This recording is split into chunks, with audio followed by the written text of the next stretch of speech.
I wondered if you could talk to me about the Going for Growth program and how it supports Irish female entrepreneurs.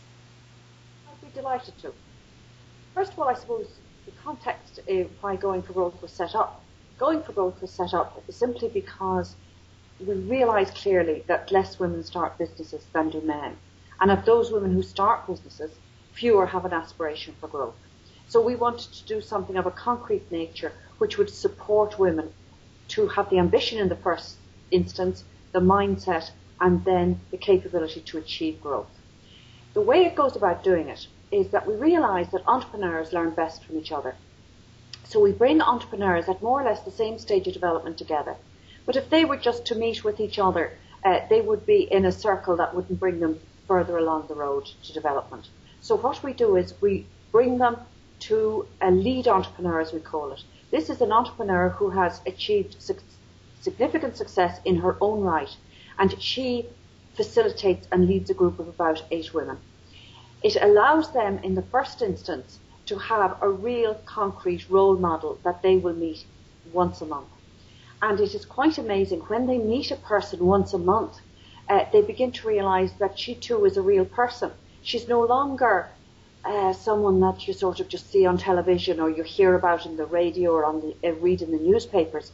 She's a breathing, living person who perhaps is also a mum, managing and balancing many of the same issues and challenges that they as women also have to balance. But she has achieved success in terms of developing and building her own enterprise.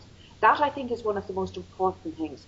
The second thing is because it's around a group, you have a group dynamic. That helps to break down the isolation in the first instance so that the person doesn't think that they are the only person who ever had these particular challenges. So they learn from each other and that breaks the isolation. The second thing is that it actually increases their ambition so that you get good peer pressure, as it were, round the table. And they constantly encourage and push each other to achieve their milestones and their growth goals. And what you find coming out of a cycle of Going for Growth is not only that the isolation has been reduced, that the concrete steps are being put in place to meet those milestones and those growth goals, but often they have actually lifted their ambition. So where before they were looking perhaps just to export to the UK market, they're now looking further in Europe and perhaps also to the United States. Brilliant. What are your aims for the organisation and how will it continue to benefit women? Our aim in the first instance for the participants who are in it, I suppose, is looking at something like the Ernst & Young Entrepreneur of the Year in Ireland. We have one winner who was a woman. We have one finalist last year who was a woman. Both of them are leads in our Going for Growth.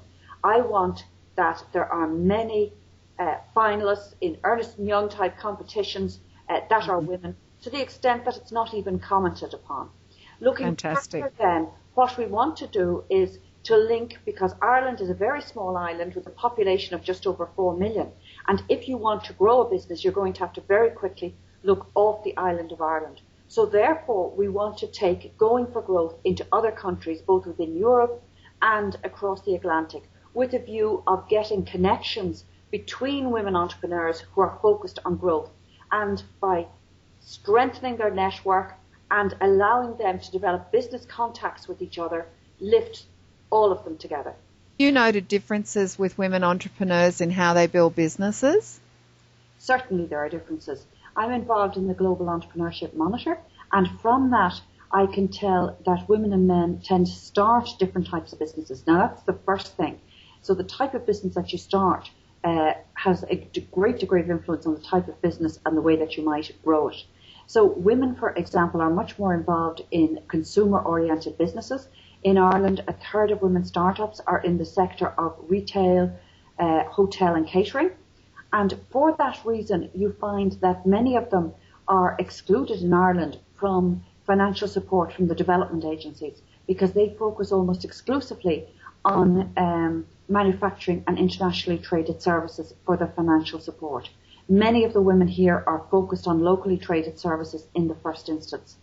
That's one of the first points. The sectors tend to be different. They're less involved in the innovative high-tech sector, certainly here. That doesn't mean that there's none of them. The second point I would say is that women compared to men tend to be less ambitious. So if we think of three men setting up a new business for every one woman, that's the way it is in Ireland. Now, in the United States, it's 1 for 1 virtually. But in Ireland, 3 men setting up a business for every one woman.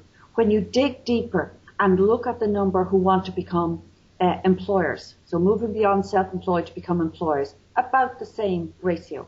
However, when you dig and you look at who have significant ambitions for their business, and you measure that in terms of those who expect to be employing 20 within 5 years, then you find that that's 16% of the men and just 8% of the women. So given that less women start up and fewer have an ambition for growth, much, much fewer are going to be in that pool of significant growers.